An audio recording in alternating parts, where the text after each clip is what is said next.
Funding and support for this program was made possible in part by the College of Journalism and Mass Communications at the University of Nebraska-Lincoln and the University of Nebraska Foundation. Production assistance provided by NET Television.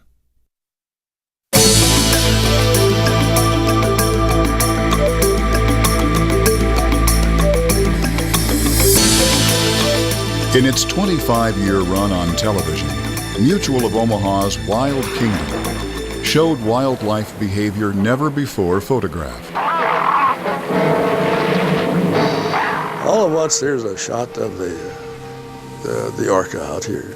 You see the big dorsal fin. Out of nowhere, this one explodes up onto the beach and grabs a sea lion and drags it back into the ocean. I don't know anybody that had ever photographed it before. Warren and the photo staff were right there, got on it and captured it, and just priceless. Holding the line and keeping the quality high, that is the genius. You put all those together and you have the success of a wild kingdom.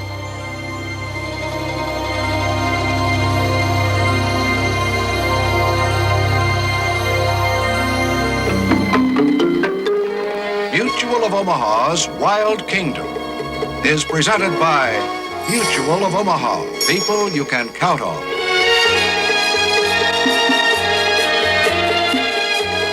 Mutual of Omaha's Wild Kingdom grew out of the early days of television in Chicago. The award-winning series, created by television pioneer Don Meyer, was the grandfather of all nature and wildlife shows. In the next hour, we'll see the innovations and the legacy while exploring the Wild Kingdom. It was 1940.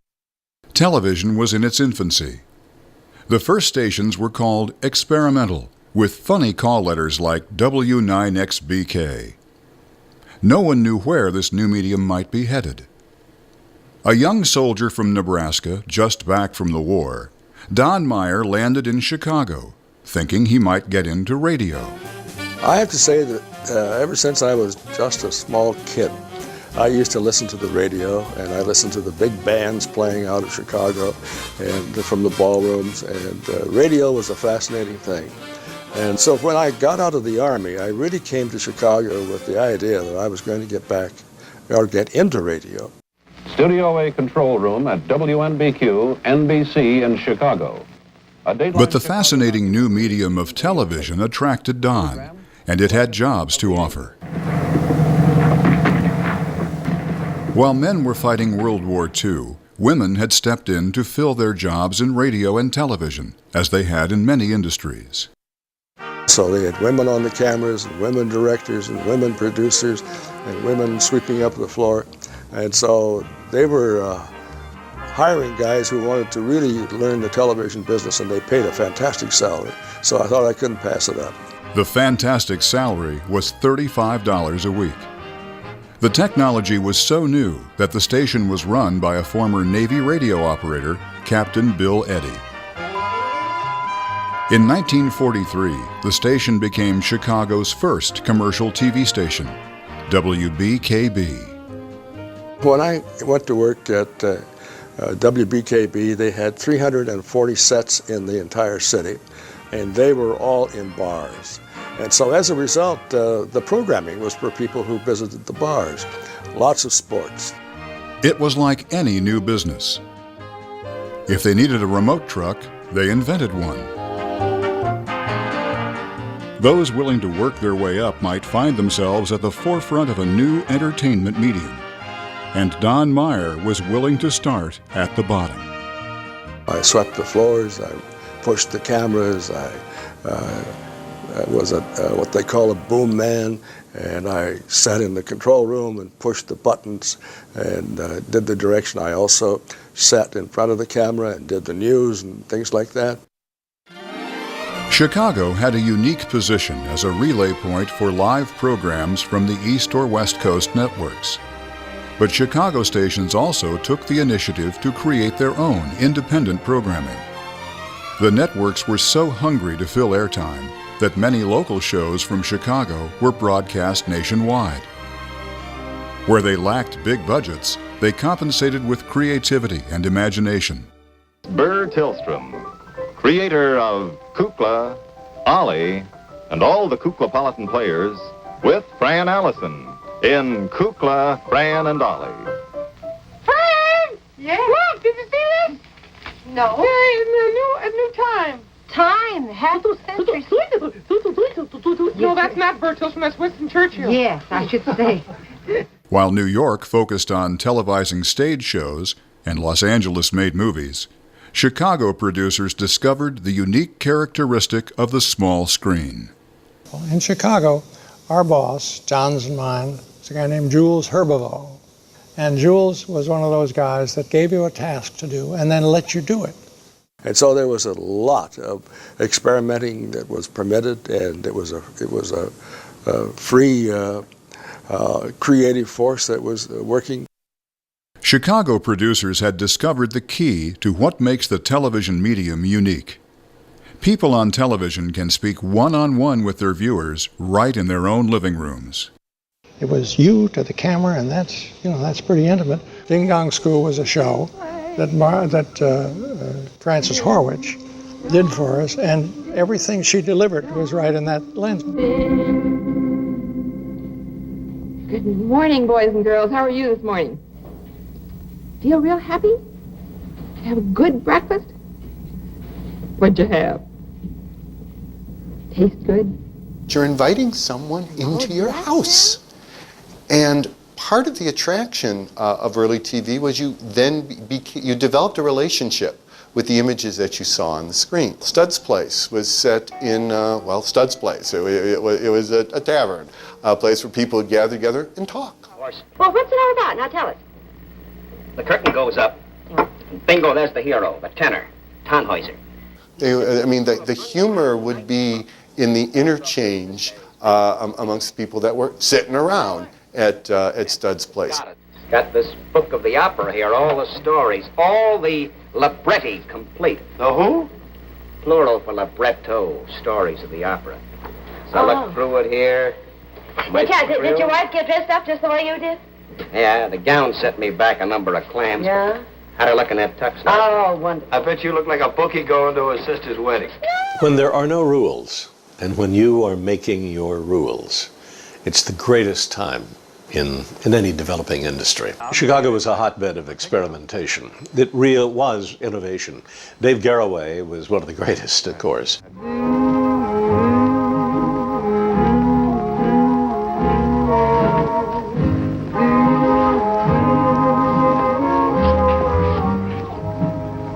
Well, good evening. Good to see you home. Very good to see you home. If you weren't home and if we weren't home, we wouldn't be together on Sunday nights, which we love pretty much. But you are, and this is our house. All of us are home, including Dr. Joe Galicchio, who's been away for a couple of weeks. Does it really take 2 weeks to get a haircut? No, not quite. Wonderful job, though, kid. Good to see you back, as you know. One of the warmer people. In fact, we haven't been home all the time. Connie and I were in New York this week. Went down Friday to be on the Look award show. Maybe you saw it. I was the first director of the Dave Garroway show, and this one was an immediate hit, mainly because of Dave Garroway's personality, but also because of the concept of the show, which was you don't use any sets, you just go and follow Dave around a studio, introducing talent and performers. Now, you know Connie Russell, don't you, kid? Well, sure. And Jack Haskell? You know the mic. Would you mind if he sat in on this number? Glad to have him. Good little beat he has. Shoot, Joe. Very quickly, television almost becomes a first-name basis. I'm going to see Studs. I'm going to see Dave. You don't think, I'm going to see Mr. Garroway on TV tomorrow. There was definitely the sense of they were entertaining you, and they were part of your life. As a matter of fact, I could see that, and not only I, but everybody I talked to in the industry, that television was going to be a form of communication that we did not have, and a form of entertainment that was going to be something that had not been seen. In addition to the Garroway show, Don Meyer brought the hit shows America After Dark, and you put the iron filings on top of the cardboard. Mr. Wizard, Alka-Seltzer presents the Quiz Kids with the chief quizzer himself, Joe Kelly. And quiz kids to growing television audiences. But one in particular, a popular show featuring animals, would shape his future career. Wild Kingdom owes its existence in part to a late 1940s Chicago TV program. It was called Zoo Parade. It was co-hosted by Jim Hurlbut and Marlin Perkins, director of Chicago's Lincoln Park Zoo. Hello there. I'm glad you could join us again today. You know, Jim, very frequently I see animals around the zoo doing things more or less in their spare time, playing, having all kinds of fun, maybe taking a bath or some unusual little activity. I thought it'd be fun to put some of those together today in this program of Unguarded Moments. Perkins, always affable, was a natural for the program. He was an expert animal handler, a knowledgeable naturalist, and Perkins could talk about wildlife in ways people understood. As Lincoln Park Zoo director, Perkins also got to call the shots. But he was there, he was the boss, and he could do anything that he wanted to do in the way of setting up. He had the keepers working for him, and so he could do things there. He could tour around the zoo, and we'd follow him with cameras, and he'd visit the animals in their cages. Oh, I don't want to get too close to him because I remember you told me that over in India, the man-eating tigers are a real menace to the native population. Oh, menace. I should say they are a menace. Why, you know, they kill lots and lots of people in India every year. One year they tabulated 882 deaths from just tigers alone in India. And she means business, too, doesn't she? She does indeed mean business. When Zoo Parade director Reinhold Warrenrath was called back to the Navy to serve in the Korean War, Don Meyer stepped in to fill his boots. It was 1950, and the NBC network, still hungry for shows to fill its growing schedule, started airing Zoo Parade across the country.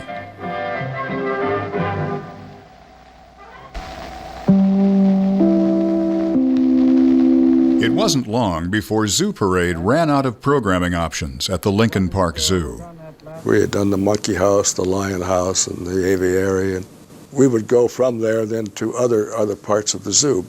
But eventually that became so common that we felt that we should just move into other areas. This program is being presented in compatible color, pioneered and developed by RCA. That's Pikes Peak, most famous mountain in the United States. Below us is the only zoo in the United States built alongside a mountain highway. This is the road we travel today on Zoo Parade. Those other areas meant taking Zoo Parade to other zoos across America. Here, Meyer began placing his indelible stamp on the wildlife program. We started visiting other zoos around the country, and we went to all of the major zoos in the United States and did pretty much what we had been doing at the Lincoln Park Zoo. Meyer's next step was even bolder. Meyer convinced NBC to let Zoo Parade go to Africa.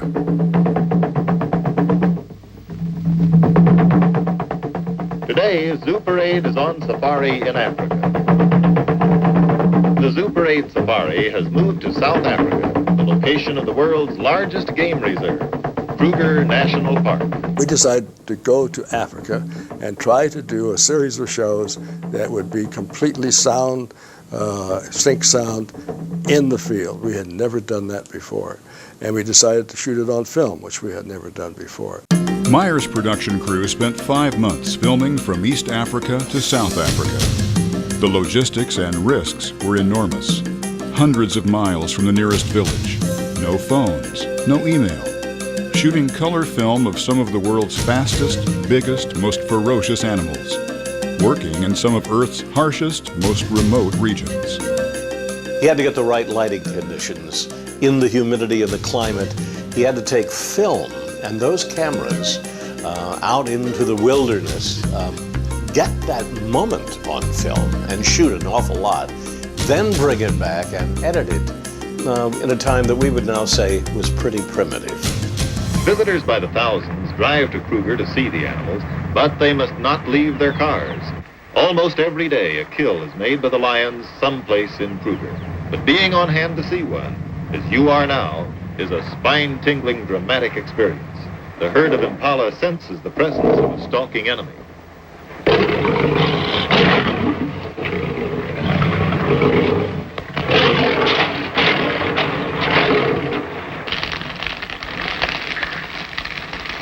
We're standing on the hottest spot we've found so far in Africa.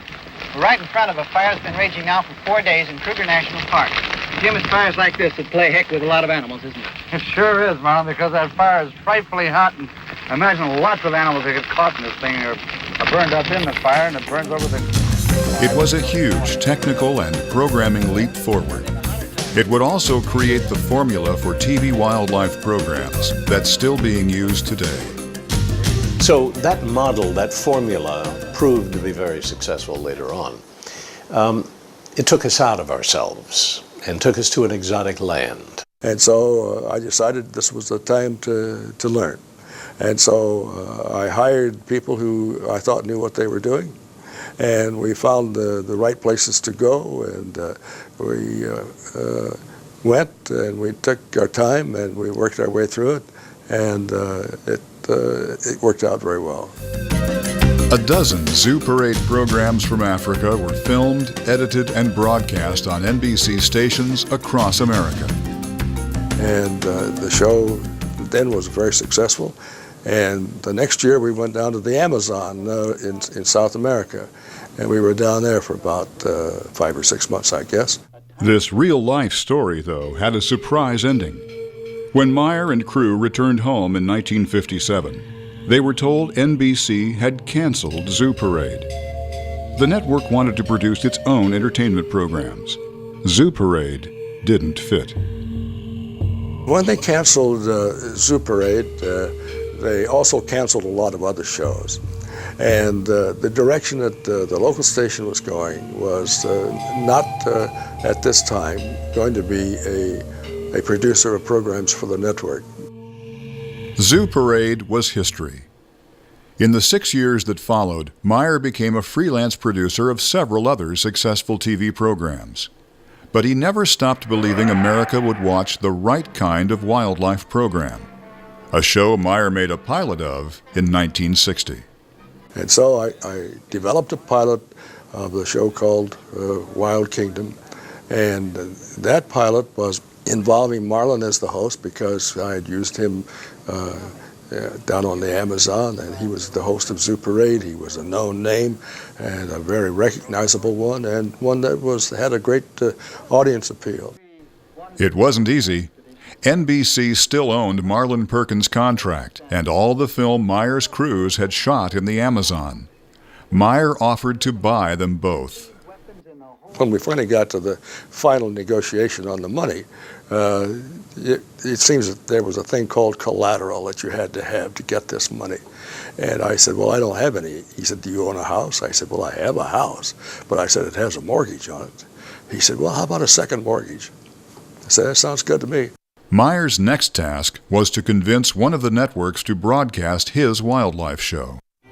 And so the next day, I think I was in New York, and I was showing it to ABC, and I showed it to NBC, and I found after a while that they said, well, you got to get a sponsor for it first. Meyer made 84 visits to advertising agencies across the country. He visited such cities as Chicago, New York, Detroit, and Los Angeles, seeking a sponsor for Wild Kingdom. And 84 times, Meyer was turned down.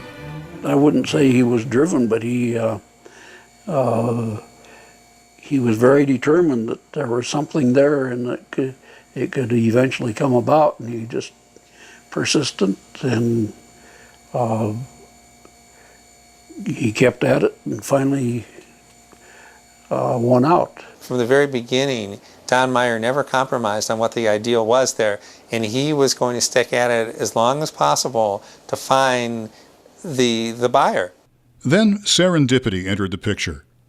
Marlon Perkins, now director of the St. Louis Zoo, paid a visit to V.J. Scott. Scott was president of the Mutual of Omaha Insurance Company. Scott told Perkins that Mutual of Omaha wanted to sponsor a new television program, a show the insurance company could build a national image around. And Marlin said, well, why don't you call Don Meyer? He's got a pilot film I think you might be interested in looking at. Knowing full well that I did, you know. And so I would say within an hour, the vice president of Mutual of Omaha was on the telephone and said, can you come out and show us a film that we just heard about? And I said, sure. In the wild kingdom where death is swift, life depends on a design for survival. Mutual of Omaha liked what it saw. In 1963, it signed on through the NBC network as sponsor of Mutual of Omaha's Wild Kingdom. Mutual of Omaha's Wild Kingdom is presented by the company with coverage for everyone. The greatest name in health insurance, Mutual of Omaha. Mutual of Omaha's Wild Kingdom. Now, important thing about that title is that was one of those early examples of effective branding. Anyone who grew up in that era doesn't immediately say Wild Kingdom. First reference is Mutual of Omaha's Wild Kingdom. Mutual of Omaha was the perfect marriage because it associated well with their brand. They were going to take you places with risk and yet provide you the security of being able to watch it at the same time. The first Mutual of Omaha's Wild Kingdom broadcast aired Sunday, January 6, 1963 on NBC. Marlin Perkins was host, and Jim Fowler a co-host. The first Wild Kingdom was unique. There were no special effects, no glamorous cast. The show, though, had venom-spitting cobras, giant anteaters, and cute lion cubs. It clicked with its audience. The headline when it went on the air in 1963 for the first time, it was an immediate hit. It was just unbelievable. Headlines in local papers and around the country. In the show's early years, the emphasis was most often on action, capturing animals in the wild, man over beast. I think I've got it. This was the new ingredient. Instead of seeing them in a zoo environment, now we could go and see them where they were actually from. And Wild and Woolly, Wild Kingdom. And so it was, at that point, it never stopped. It just kept gaining momentum. In 1974, Wild Kingdom parted ways with NBC and became one of television's most successful syndicated programs. 34 million Americans watched Wild Kingdom each Sunday on 224 TV stations across the country. I think it's really one of the remarkable things about Wild Kingdom that it did manage to speak to people across so many different generations, and that I think was really a key to how successful it was and the fact that it was reaching millions and millions of people every week. Sometimes Wild Kingdom's action-oriented format outdrew the National Football League Game of the Week. Meyer insisted that the show's first value was always to be entertaining. Look, he's there in the moonlight, and we never even heard his approach. He's moving off, and we can't tell if the moonlight gave us away or not. Well, he's back.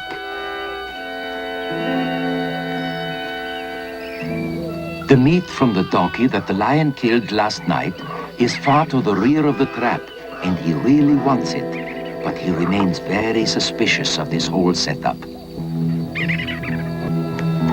The door of the trap is held open by a wire stretched to the stick. The scent's too much. He can no longer resist going inside the trap.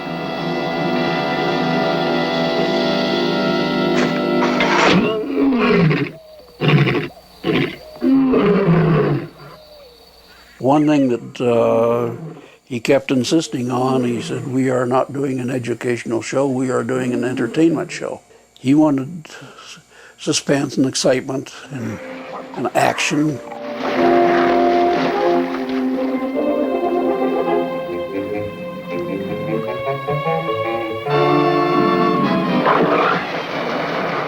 Sometimes the action got downright dangerous. Many times Marlin and Jim seemed to narrowly escape being gored or trampled.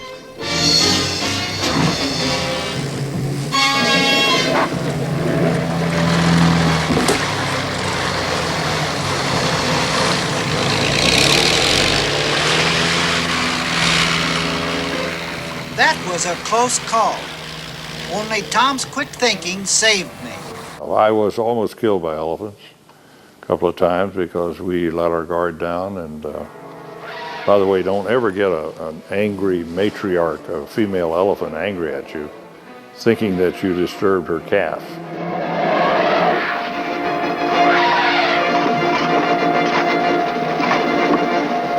We would back the truck in backwards to the elephant herd so that if we had to get out, we were going the other way. Didn't have to turn the truck around. We had people who could read the behavior of the elephants and the lions and all the other animals very well. And so as a result, I don't think we were really in great danger most of the time. A wild kingdom can be summed up in this one humorous phrase. Jim, you go wrestle the alligator while I stay here in the studio and explain it. And basically that's it. It worked so well. It was a running joke on The Tonight Show that Fowler would be out in the field wrestling alligators while Marlin stayed back at camp. But Marlin saw his share of action in the field as well. Like the time he and co-host Stan Brock captured an anaconda at a cattle ranch in Guyana. I gave him a signal and he came riding out on his horse. And over there in South America, he's riding barefoot, of course. They're always barefoot. He's got his rawhide riata and he comes swinging his riata, and the anaconda sees the horse and he starts slipping away, and Stan drops the loop over his head and cinches up on it. Looks good. Got him. He coils immediately, reacting to the rope. We'll have to work our way out to him. Our first target is the head. They follow the rope into this water, and then Marlin and Stan are feeling around in this muddy water trying to get this anaconda. And the one thing they want to do is to control his head. That's the most important thing. Well,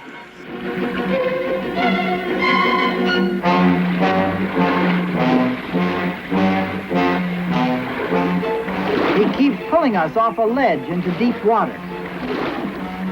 One of us alone wouldn't stand a chance against this snake. He's got Marlin.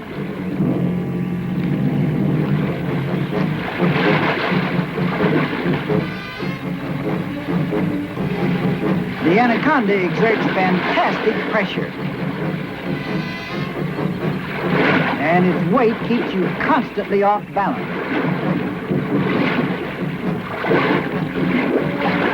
I've got to pull the coils off, and I'll need Stan's help.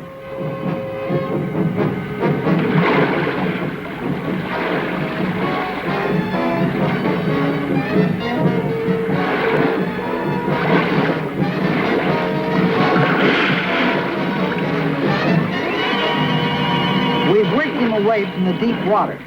Now to get the coils off. He doesn't crush bone, but he'll keep squeezing till breath and circulation are completely gone. That pressure is tremendous.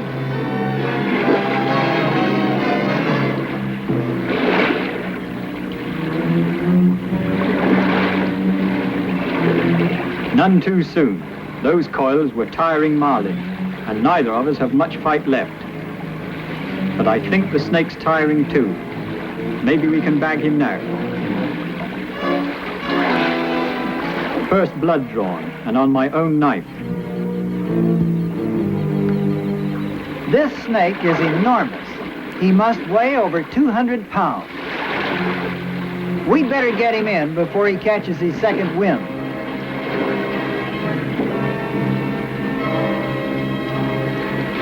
Now to put the head in and avoid those teeth.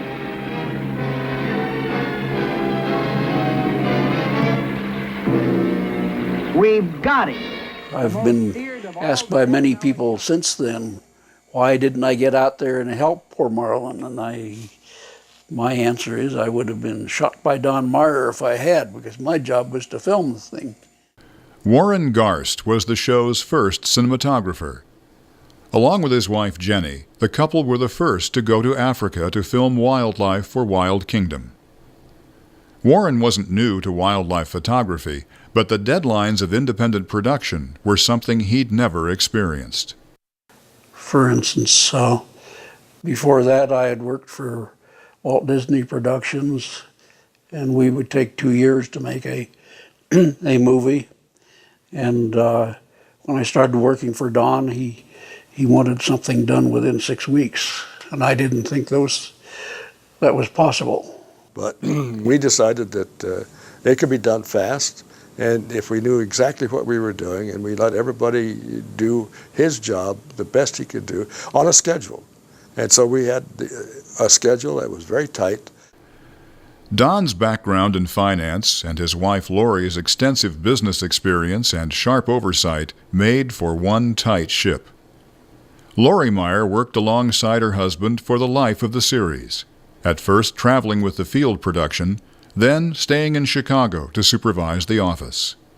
One reason Wild Kingdom succeeded, I think, where other shows didn't, is I think Don knew how to watch the costs and keep things within in the realm of doing. Staying on schedule and within budget was critical for the show to be competitive. It also required creative solutions to produce the show. For example, communicating with Native people.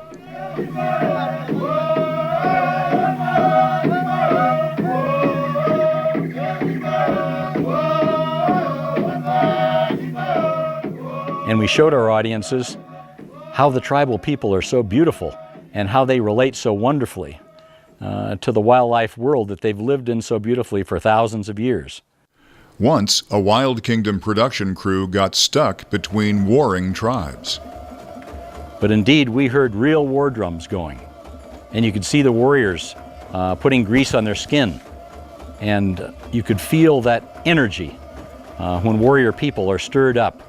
Getting the job done also meant inventing special equipment to film wildlife. One of the things we had to learn to do is to film from moving cars. We were doing a lot of chase scenes. We would have to film be in one car that was chasing another car, going over very rough country and through rough brush, in not perfect conditions. Well, how do you stabilize a camera so that you've watched a camera that's handheld and it's wiggling? The viewer gets sick if he watches it too long. Well, we finally learned that if we would hold a piece of the car in the frame, lock it down so that it bounced the same as the camera, the eye would accept this. Warren often had to improvise or invent equipment in order to get the shot. One of his most interesting contraptions was a rig that used 2 cameras with 1 operator. The reason I did that was in doing films, you want to be able to cut from wide shots to close-ups and back and forth. And that's pretty hard if you're using only 1 camera, even with a zoom lens. So I devised just a bracket that I'd put on my tripod, and I'd put 1 camera on the right-hand side of the bracket and 1 camera on the left-hand side. If he went out, for example, to photograph a cheetah on the hunt, all they do is they get their cameras in the car and they go out and they follow the cheetah, because that cheetah is going to, and once it decides to make the run, it happens very fast. And so to be sure that they got intercuts, otherwise he could sit there with 1 camera and photograph it, and he was very good at changing lenses on the run, but many times they would not cut because too much had happened before he got the other lens in place and in focus. And so by having 2 cameras on a single bar, both focused in the same area, he would then have 1 camera on a long shot and the other camera on a medium and close-up. Don Meyer and his team promised viewers action and adventure from exotic places around the world, and Wild Kingdom delivered. Their teamwork brought viewers closer to wildlife than many had ever been. From the first glimpse of the African savanna and the Serengeti plain to the beautiful dance of the western grebe, the team's cunning often outwitted the natural wariness of the wild creatures. And so the question was, how do you photograph this, the behavior of this animal and everything that it does without it being wary of it? And so they came up with the idea of duplicating something that the bird was used to. So they decided to try it. And what they did, they got a great big inner tube from a truck. It was large. And they put a saddle in the center of it, which meant that it was a seat suspended on two ropes that let the photographer sit in the middle of this inner tube. And then on the sides of this inner tube, they built out of reeds and all the stuff that muskrats used to make their muskrat houses, what actually became a blind, but it looked like a great big muskrat house. And so they pushed this out slowly into the lake, moving very carefully, and they photographed the head bobbing, you know, and all the ritual that they go through. And then finally it ends up with this fantastic dance where the pair, they get up, the mated pair, they get up and they actually walk on the water real fast. And it's the most beautiful thing in the world that you've ever seen.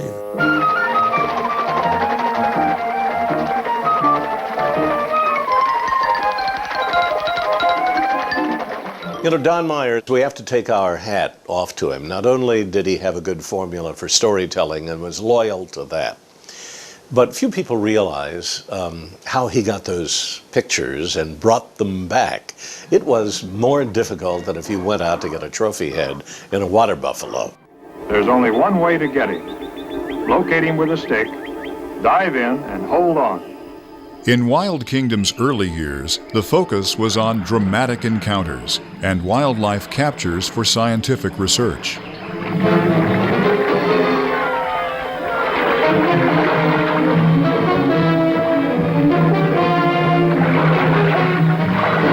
The emphasis was on action, and in the mid-1960s, the viewing public had yet to develop a strong attitude about wildlife preservation.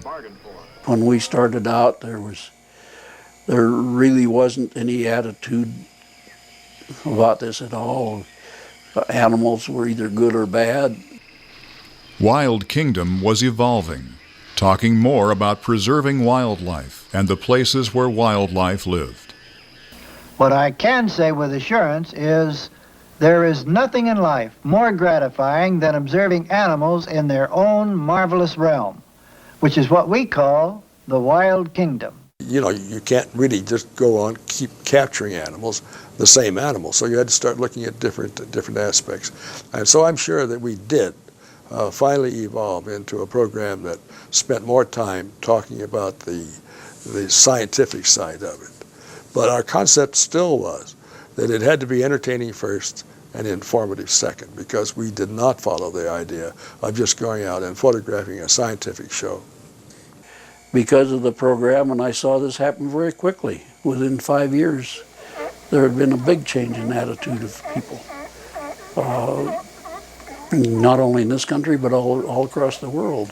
As Wild Kingdom set out to capture dramatic natural scenes, the show's staff noticed that humans and human development were becoming a bigger threat to the natural world. In Africa, it was a poacher's wire snare. Move. Abruptly, he realizes he's no longer stuck, and the young elephant is helping us and himself. He's been caught in a snare, and with roots like that on the log, it's no wonder it got snagged on the bottom. But here we were every week, going to some wild place on this planet and photographing a story that nobody had ever heard about and talking about conservation. And I suspect that maybe we will be remembered for being the first people to talk about the need for conservation, not only of wildlife, but of wild places. Wild Kingdom made you appreciate what we don't have in the city, and makes you want to save it. Wildlife habitat is decreasing at an alarming rate throughout the world, and much research is required to determine how the needs of both wildlife and man can be accommodated in a world of expanding population. Our project Wild Kingdom broadened its coverage by adding new staff. Co-host Tom Allen, a herpetologist and marine biologist, came aboard with underwater photographer Ralph Nelson. Peter Drown, experienced in all phases of location photography, helped produce a new generation of Wild Kingdom episodes. And Dick Reinauer's global contacts opened doors for Wild Kingdom to go places others could not. Wild Kingdom worked with more researchers, too, who described the events affecting the natural world. The man who will be guiding us today is a Nebraska Game and Parks Commission wildlife biologist, Jim Hurt, a specialist in fowl cholera. This Wild Kingdom feature on the sandhill cranes 30 years ago highlighted their dependence on the vanishing wetlands along Nebraska's Platte River. At that time, there was like 95% of the wetlands were gone, and trying to build that up is not easy. Jim Hurt is now retired, but said the attention Wild Kingdom brought to the issue helped fix the problem. I used to think when a wetland was destroyed that it was done, but since then, those areas have been purchased and recreated so that there are good wetlands now where there were none. Wild Kingdom joined the scientific community in telling its story. We would say, what we want to do is we want to document your project. We want you to let us observe it, participate in it, to the extent that it's comfortable for you. Retired biologist Gene Decker saw the shift in Wild Kingdom's focus.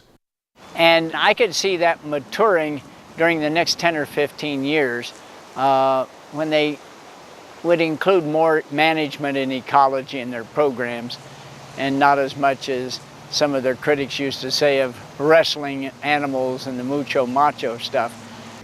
Wild Kingdom's audience spread to 63 other countries, and scientists who appeared on the show got even more exposure. It's taken years for the animals to accept me, but now being able to move among the groups has increased our knowledge of the gorillas and their ecological requirements substantially. In Rwanda, Wild Kingdom featured Diane Fossey's behavioral research on gorillas. This tickling, enjoyed so thoroughly by Puck, is not just an idiosyncrasy of this particular animal. We documented the scientific work of the scientists. And what that did, that gave them exposure. That gave them publicity. And it created an environment that was favorable when they applied for grants to finance their work. Off Mexico's Pacific coast, Wild Kingdom followed scientists researching the ocean's greatest predator, the great white shark. Out of nowhere, a great white shark suddenly appears. From here, the great white seems to be at least 15 feet long. Well, it was because you don't realize how big those animals are. And we used to look at them basically from a shark cage. Nobody was out there swimming with the great white shark. Wild Kingdom filmed scientists tagging a free-swimming great white shark. It allowed researchers, for the first time, to track a shark across the ocean. This Wild Kingdom episode helped document experiments with a metallic fabric designed to help divers survive shark attacks.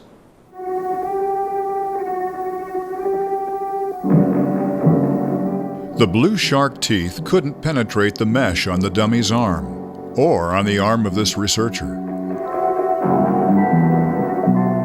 It was a different story with the mako shark's needle-sharp teeth. The mako shark's teeth have penetrated the metallic mesh and pierced the sealed bag of black dye.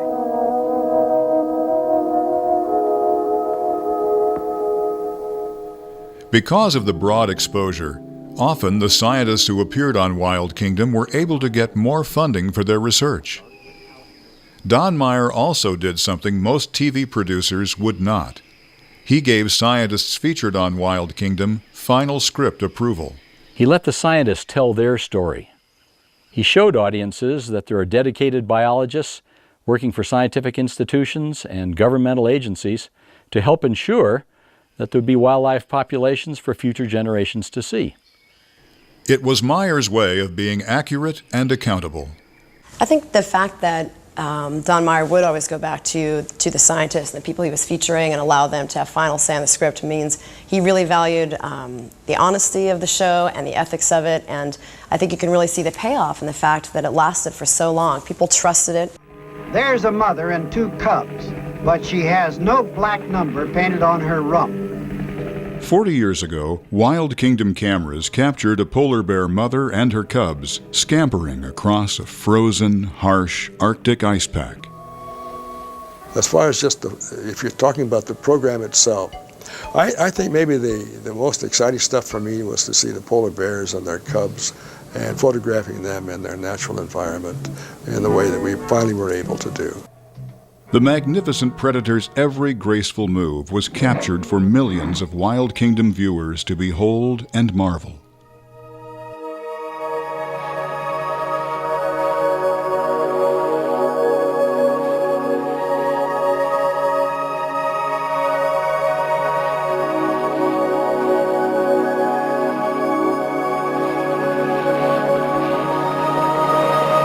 After chronicling more than 2 decades of dramatic change in the natural world, Wild Kingdom began to run its course.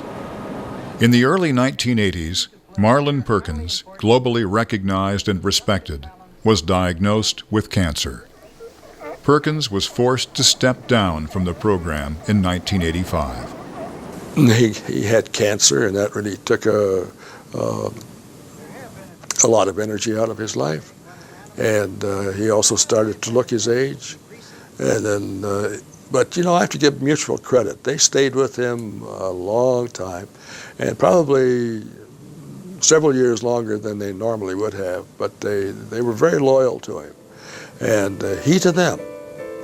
And I think the time came that Marlin was too sick. Marlin Perkins was 81 when he died in June 1986.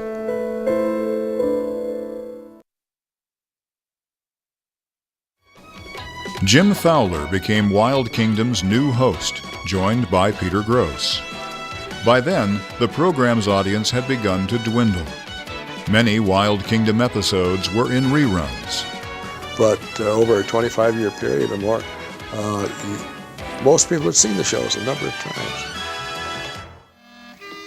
In the fall of 1988, production on Wild Kingdom ended. Reruns of the original program continued another 13 years. The nature program that entertained millions of viewers also got them talking about preserving wildlife and wild places.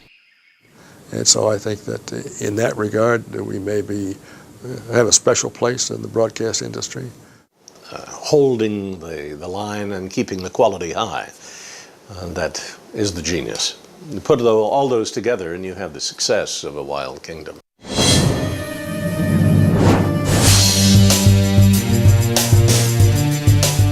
Today, Wild Kingdom's legacy lives on in dozens of modern-day wildlife programs, and in people like Jennifer Heil, who produce them. We discover an illegal fishing line that stretches for miles. These are steel, which means a shark can't bite through them. Lines like this are attached to buoys and left to float along the surface for 24 hours. This one's covered in sharks. And now I'm making wildlife films, so I'm very much an example of sort of the living legacy of a show like that. It was such a beautiful show, and it took me to places I would never have thought about, and it inspired me to try to do something similar, to convey a passion for wildlife and the beauty of it and why the world's better for having wild animals in it. It is a saga of nature that has occurred annually for ages. A saga that hopefully will continue to occur for ages yet to come. Meyer poured his passion into a 25-year adventure that became the Mutual of Omaha's Wild Kingdom.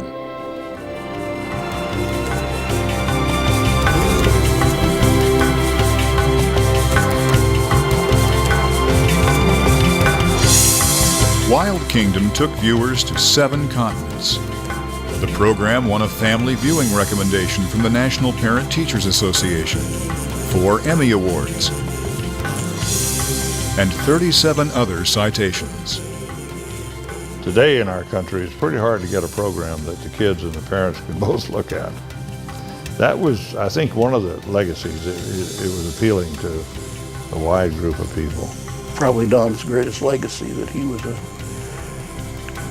a teacher and entertainer. If you can find a job doing that which you do like and enjoy working at it, I don't think you really call that work. I think that's just being lucky. Teacher, entertainer, television pioneer. Perhaps Don Meyer's lasting legacy was his outstanding success in promoting wildlife conservation and environmental concern through a program that spoke for the earth. It was called Wild Kingdom.